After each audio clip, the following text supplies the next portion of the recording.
안녕하세요. 사도행전 묵상 69번째 마지막 시간이 되겠습니다. 그동안 사도행전 열심히 또 함께 공부해 주시고 여기까지 참여해 주신 우리 성도님들께 깊이 감사를 드리고요. 오늘 이 마지막 시간을 또 하나님께서 주시는 은혜를 여러분과 함께 귀하게 나누고 싶습니다. 사도행전 묵상 마지막 시간, 오늘 본문이 사도행전 28장 16절에서 31절까지의 말씀이 되겠습니다. 사도행전 28장 16절에서 31절입니다. 우리가 로마에 들어가니 바울에게는 자기를 지키는 한 군인과 함께 따로 있게 허락하더라. 사흘 후에 바울이 유대인 중 높은 사람들을 청하여 그들이 모인 후에 이르되, 여러분 형제들아, 내가 이스라엘 백성이나 우리 조상의 관습을 배척한 일이 없는데 예루살렘에서 로마인의 손에 죄수로 내준 바 되었으니 로마인은 나를 신문하여 죽일 죄목이 없으므로 석방하려 하였으나 유대인들이 반대하기로 내가 마지못하여 가이사에게 상소하며 내 민족을 고발하려는 것이 아니니라. 이러므로 너희를 보고 함께 이야기하려고 청하였으니 이스라엘의 소망으로 말미암아 내가 이 쇠사슬에 매인 바 되었노라. 그들이 이르되, 우리가 유대에서 내게 대한 편지도 받은 일이 없고 또 형제 중 누가 와서 내게 대하여 좋지 못한 것을 전하든지 이야기한 일도 없느니라. 이에 우리가 너의 사상이 어떠한가 듣고자 하니 이 파에 대하여는 어디서든지 반대를 받는 줄 알기 때문이라 하더라.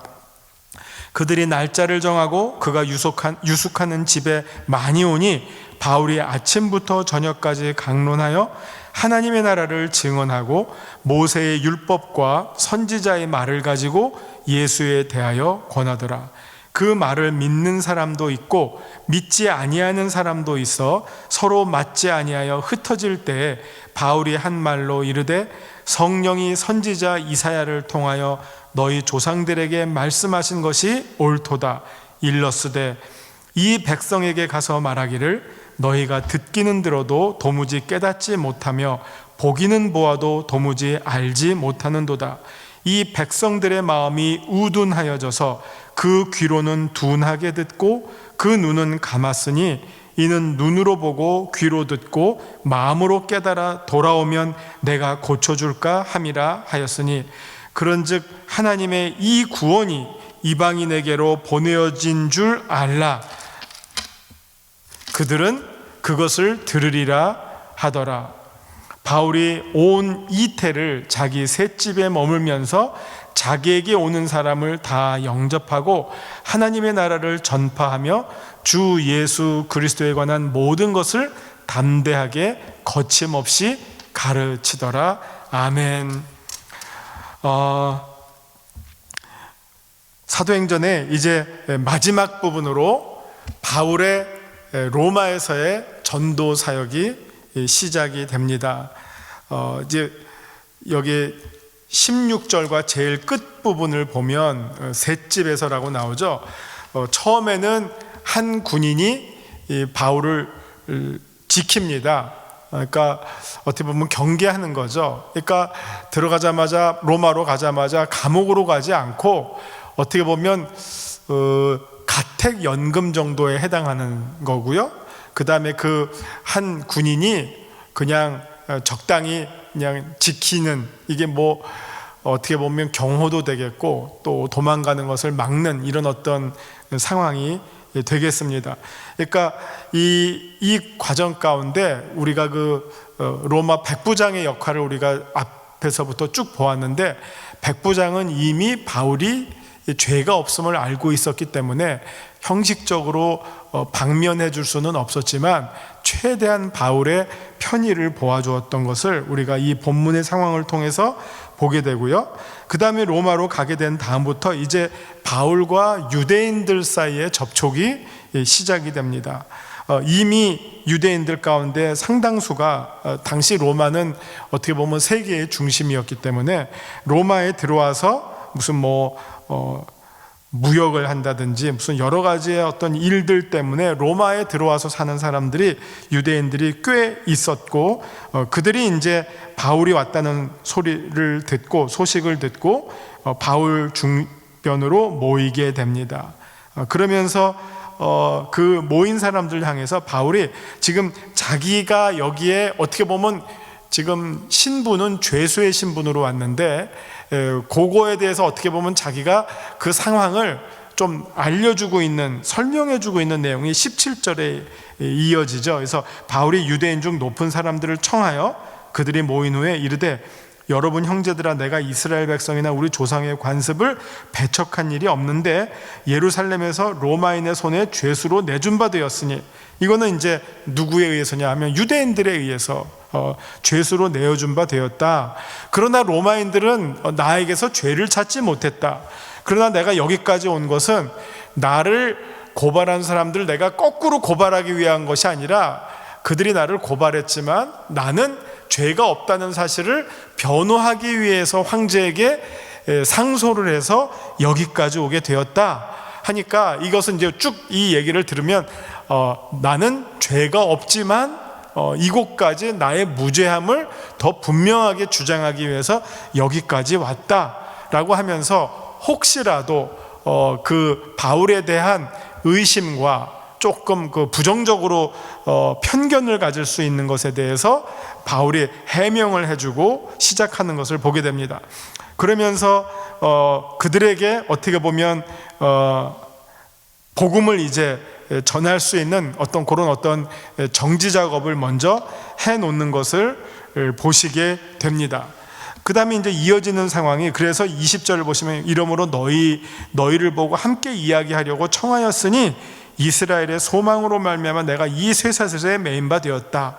그럼 이스라엘의 소망이 무엇이냐 하면, 정말 이스라엘 사람들이라면, 유대인들이라면 무엇을 고대하고 있었습니까? 오실 메시아. 오실 메시아. 그 오실 메시아에 대해서 내가 지금 여러분들에게 전해주겠다.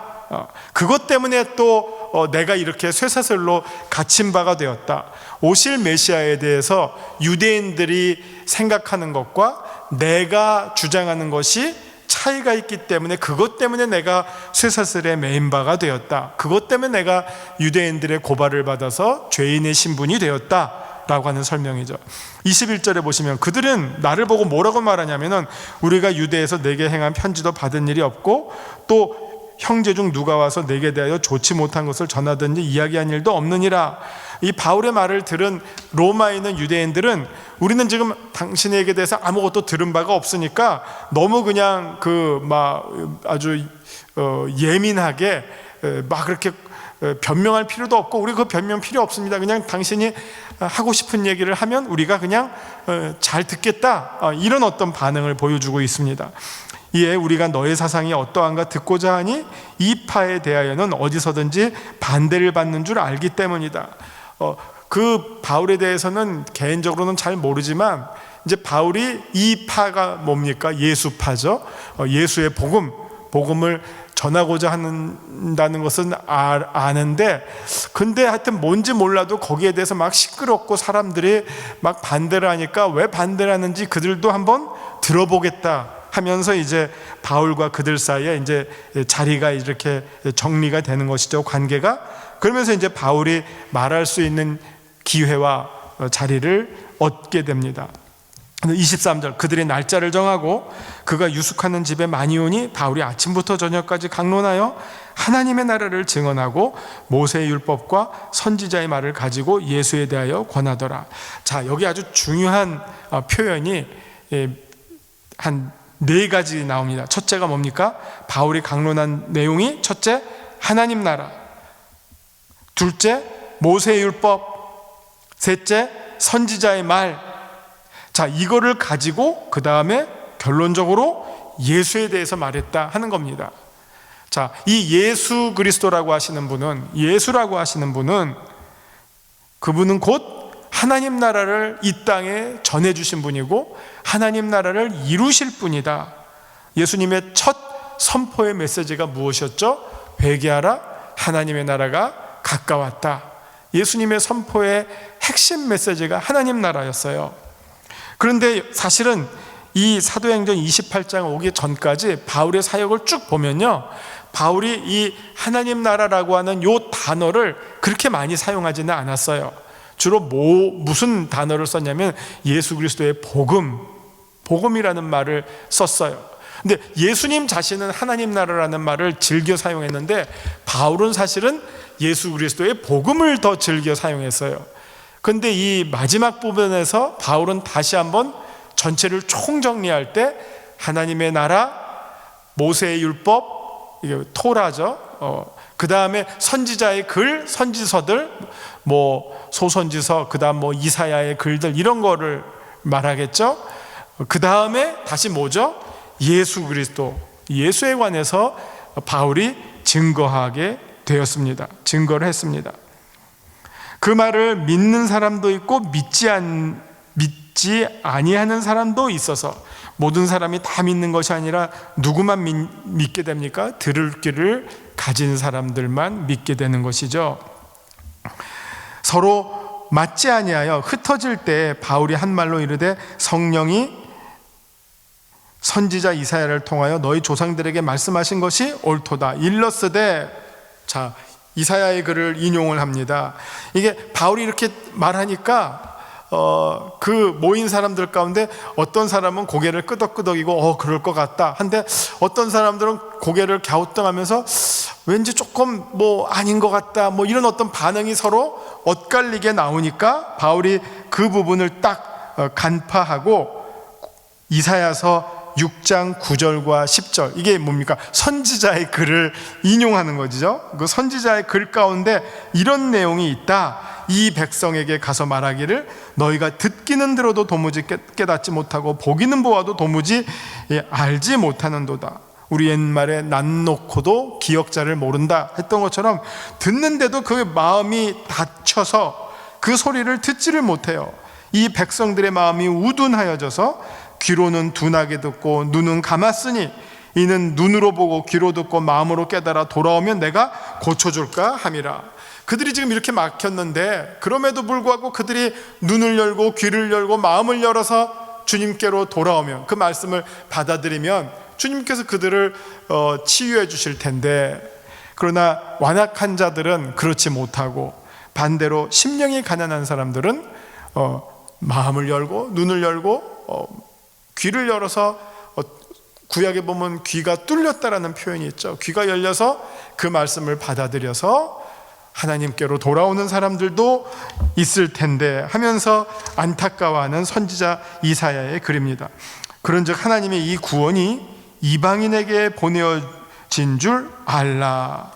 그러니까 오히려 이 복음이 이방인들에게는 아무런 선입견이 없어서 쉽게 아주 잘 전달이 된 반면, 오히려 유대인들에게는, 이스라엘에게 있어서는 오히려 그들이 뭔가 알고 혹은 스스로 그냥 선민이다라고 하는 이 괜히 교만한 의식이 걸림돌이 되어서 오히려 복음을 순수하게 받아들이지 못하는 그런 결과를 얻게 되는 것을 보게 됩니다. 바울이 온 이태를 자기 셋집에 머물면서 자기에게 오는 사람을 다 영접하고, 바울의 이제 마지막 로마에서의 이제 사역의 장면을 소개해주고 있죠. 우리가 알다시피 바울이 로마에 오게 된 것은 그 58년도 대략 58년으로 추정하는데, 예루살렘에서 체포가 돼서 로마에 도착하기까지는 61년에 도착하게 됩니다. 주로 가이사랴에 한 2년을 머무르면서 이렇게 시간이 오래 걸렸죠. 이제 오늘 지금 이 본문의 상황은 약 주후 61년의 상황입니다. 그러면서 한 2년 정도를 이렇게 셋집에 머물면서 전도를 하게 됩니다. 이때 이제 바울이 썼던 편지들이 소위 그 옥중서신이라고 해서 에베소서, 빌립보서, 골로새서, 이런 편지들을 바울이 이 로마에서 쓰게 되고요. 또 착각을 하시지 말게, 바울이 로마서를 쓰죠. 로마서를 쓰는 것은 고린도에 있을 때, 3차 여행 중 고린도에 있을 때 로마서를 썼어요. 지금 로마에 있으면서 로마서를 쓴 게 아니라 3차 여행 중 고린도에 있으면서 로마에 있는 형제들에게 로마서를 쓴 거예요. 그러니까 지금 바울이 로마에 갔을 때보다 훨씬 전에 로마서를 쓴 거죠. 그러니까 아까 바울을 영접했던 로마에 있는 그리스도인들 가운데는 그 바울이 고린도에 있을 때 보내줬던 편지를 읽고, 그리고 이 로마 교회를 든든히 지켜갔던 그 지도자들이 바울을 영접하러 왔던 것이라고 생각할 수 있겠죠. 그래서 바울이 지금 61년도에 로마에 지금 도착해서 한 이태를 지금 있다고 했으니까 한 63년 정도까지 이렇게 1차로 셋집이라고 했지만 이제 가택연금의 상태로 있다가 거기서 석방이 됩니다. 그래서 석방이 된 다음에 바울이 이제 소위 그 목회 서신이라고 해서 그 다음에 한 3, 4년 동안 디모데전서, 디모데후서, 디도서, 그러니까 디모데전서, 디도서, 그리고 디모데후서 목회 서신이라고 하는 글들을 또 쓰게 되고요. 그 다음에 이제 바울이 약 67년경에 네로 시대, 네로 황제 시대에 목이 베어서 순교를 당했다라고 전해지고 있습니다. 그러니까 지금 우리가 보게 되는 이 사도행전의 마지막 상황은 순교하기 약 한 6, 7년 전의 상황, 처음에 로마의 당도에서 이 2년 동안의 그 가택연금 상태에 있으면서 일어났던 일들의 초반부까지가 로마 사도행전의 마지막 부분, 로마에서의 체류를 시작하는 바울의 그 삶을 소개해 준다, 이렇게 보시면 되시겠습니다. 자, 이게 이제 오늘의 주로 내용이 되시겠고요. 그 다음에 이제 말씀 요점, 말씀 산책 부분을 통해서 다시 한번 정리해 드리도록 하겠습니다. 말씀 요점입니다. 마침내 로마에 도착한 바울은 그곳의 유대인들에게 자신을 변호하면서 복음을 담대히 전합니다. 이와 같이 바울은 방해도 없이 담대하게 하나님의 나라와 예수님을 소개합니다. 말씀 산책. 바울이 로마에 도착합니다. 감사하게도 바울은 다른 죄수들과 달리 군인 한 사람과 함께 따로 지낼 수 있는 혜택을 얻었습니다. 율리오 백부장의 배려와 로마 성도들의 탄원, 그리고 베스도 총독의 보고서 등이 고려가 되었을 것입니다. 이 사람은 뭐 죄수처럼 왔지만 거의 죄수가 아닌 사람이나 마찬가지니까 전혀 위험한 사람 아닙니다. 그런 거죠. 로마에 도착한 지 3일이 지난 후 바울은 이 도시의 유력한 유대인 지도자들을 불러서 자신이 로마에까지 오게 된 자초지정을 말했습니다. 그의 말의 핵심은 자신이 유대민족의 명예를 실추시키거나 로마법에 저촉된 죄를 저지른 적이 없다는 것입니다. 그럼에도 불구하고 억울하게 피의자가 되어서 재판을 받던 중 유대인의 격렬한 입장으로 문제 해결에 실마리가 보이지 않자 자신이 로마 시민권의 권리를 이용하여 로마 황제에게 상소함으로 로마까지 오게 된 경위를 밝혀주고 있습니다. 그리고선 자신은 이스라엘의 소망 때문에 쇠사슬에 매이게 되었다고 소개합니다. 바울에 대해 예루살렘으로부터 어떤 정보나 부정적 이해를 갖고 있지 않던 유대인들은 바울과 다시 만날 날짜를 정해서 모였습니다. 많은 유대인들이 바울이 기거하는 장소에 찾아오자 바울은 아침부터 저녁까지 성경을 가지고 하나님의 나라를 설명하면서 십자가에 못 박힌 예수가 왜 그리스도이신지를 증거합니다. 반응은 믿는 사람 그리고 믿지 않는 자, 이렇게 양극단으로 나뉘어서 나타납니다. 이때 바울은 이사야서 6장을 인용하면서 그 선지자의 글을 인용하면서 유대인의 교만과 무지를 개탄하였고 복음이 오히려 이방 사람들에게 선포되는 역사를 선언합니다.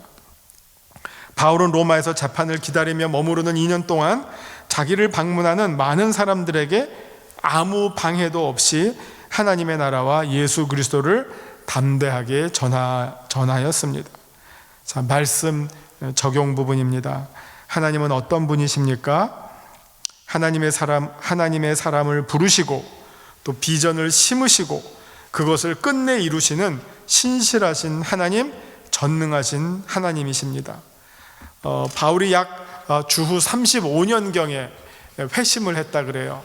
그리고 예루살렘에서 이제 체포가 된 게 58년, 그리고 로마에 오게 되는 게 61년, 순교하는 게 67년. 그러니까 회심 이후에 약 30여 년을 정말 수없이 많은 고생과 역경과 죽음의 위험과 매맞음과 공격당함과 돌맞음과 이런 것들을 거쳐가면서 여기까지 오게 됩니다. 무엇 때문에요? 하나님께서 주신 비전이죠. 이방인의 선교사, 이방인을 구원에 이르게 하기 위한 하나님의 선교의 도구로 쓰임받은 그 사명 때문에 이 엄청난 어떻게 보면 인간적으로 보면 고난의 삶을 30여 년을 보내게 됩니다.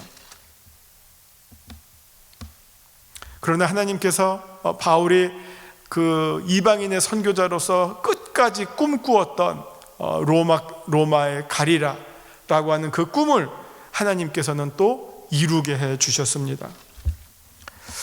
우리가 이 바울의 삶을 보면서 내 삶 속에서 끊임없는 어려움과 실패가 있을지라도 우리 각자 한 사람 한 사람을 향하신 하나님의 뜻이 무엇인지 우리가 그것을 꼭 붙잡고 그것을 이루어가는 우리 각 사람이 되시기를 원합니다.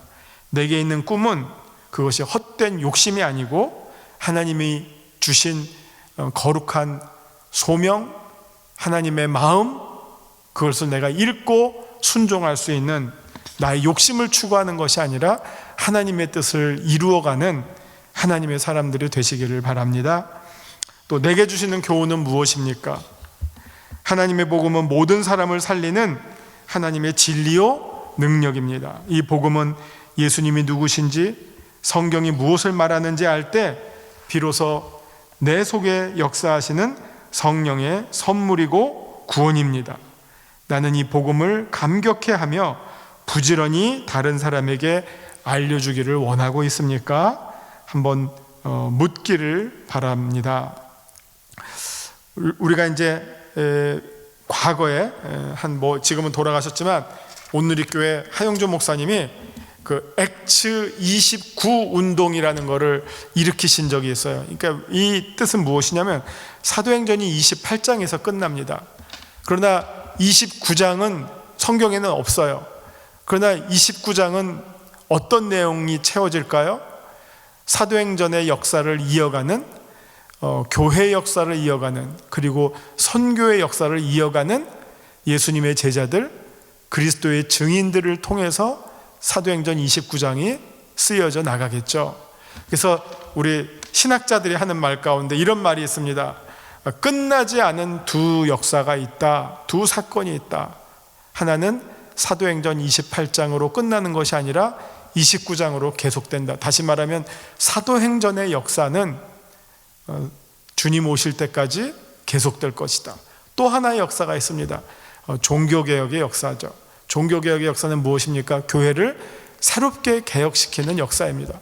이것도 역시 주님 오실 때까지 교회는 언제나 개혁되어져야 합니다. 우리가 안에서는 교회를 늘 새롭게 개혁해 나가고 또 밖에서는 선교를 계속해서 이어져 나가는 것, 그것이 바로 사도행전 29장의 역사, 종교개혁의 정신을 이어가는 역사라고 말할 수 있겠죠. 그래서 우리가 사도행전을 이제 마치면서 그동안 사도행전을 쭉 공부하신 것들을 기억하시면서 이 사도행전을 이렇게도 표현합니다. 사도행전을 가장 쉽게 표현하는 방법은 성령의 행전이죠. 성령께서 어떻게 하나님의 사람들, 선교의 일꾼들을 통해서 하나님의 교회를 땅끝까지 펼쳐나가셨는가. 그래서 성령의 행전이에요. 예수님이 승천하시고 보혜사 성령이 오셔서, 오순절 성령 강림 오셔서 그 성령을 통해서 어떻게 교회 확장의 역사가 펼쳐져 나갔는가, 이렇게 이야기하죠. 근데 이걸 또 다른 말로 말하면요, 성령의 행전이지만 이렇게도 말해요. 복음서는 예수님의 지상 사역이라면 사도행전은 예수님의 천상에서의 사역입니다. 예수님께서 천상에서 사역을 하세요. 이 땅의 교회를 향해서, 이 세상을 향하여. 누구를 통하여? 성령을 통하여요. 이렇게 보시면 복음서와 사도행전, 예수님과 성령, 교회, 선교에 부름받은 그리스도의 증인들, 이렇게 다 연결해서 잘 이해하실 수 있으시게 됩니다. 이제 사도행전 공부를 마치게 됩니다. 사도행전 공부하시면서 많은 깨달음이 있으셨다면 참 감사하고요. 정말 사도행전을 통해서 성령께서 우리 교회 안에서, 그리고 우리의 각 사람의 삶 속에서 어떻게 역사해 나가시는지를 우리가 세밀하게 느끼면서 정말 사도행전 1장 8절처럼 우리가 성령 충만함을 받아서 정말 예루살렘과 온 유대와 사마리아와 땅끝까지 이르러 성령 주시는 권능을 가지고 그리스도의 증인의 삶을 사시는, 다 참다운 증인이 되시는 우리 영색교회 성도님들 다 되시기를 주님의 이름으로 간절히 축원합니다. 다음 주부터는요, 이제 우리가 구약으로 가서 아모스서를 공부하겠습니다. 그래서 아모스서를 또 우리 구약의 선지서 처음으로 공부하는데요, 한번 예언서를 처음으로 공부하는데, 이제 아모스서를 통해서 우리에게 주시고자 하시는 하나님의 많은 말씀의 은혜들을 풍성하게 누리시기를 기대하고요. 또 여러분들 먼저 한번 아모스서 한번 잘 읽어서 준비해 오시면 감사하겠습니다. 기도하고 마치겠습니다. 하나님, 오늘 내게 말씀하시는 내가 가야 할 곳, 땅끝이 어디인지를 깨닫게 하시고 그 자리에서 복음의 증인이 되는 삶을 사는 우리 모두가 되게 하여 주시옵소서. 여기까지 이끌어주신 주님께 감사와 찬송과 영광을 올려드리며, 교회의 머리이신, 지금도 하늘에서 성령님을 통하여 온 세상을 다스리시는 우리 주 예수 그리스도의 이름으로 간절히 기도 올리옵나이다. 아멘.